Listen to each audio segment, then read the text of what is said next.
Bueno, no os vais a creer lo que me acaba de contar mi amiga Marisol, la mujer del dentista.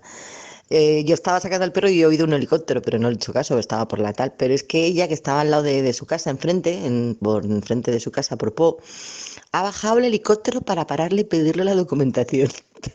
No te lo puedes ni creer, o sea, tres tíos que bajan, tres guardias civiles, el helicóptero, que qué hago allí, que donde vivo, digo, mire, y digo, estoy a la documentación, dice, pues no, no la llevo porque estoy sacando el perro, pero mire, ves a Casa Blanca y vivo.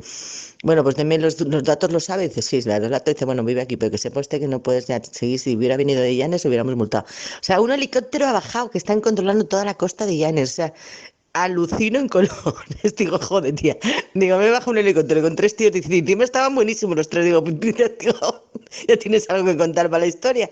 O sea, que es alucinante. Hay que tener un cuidadito.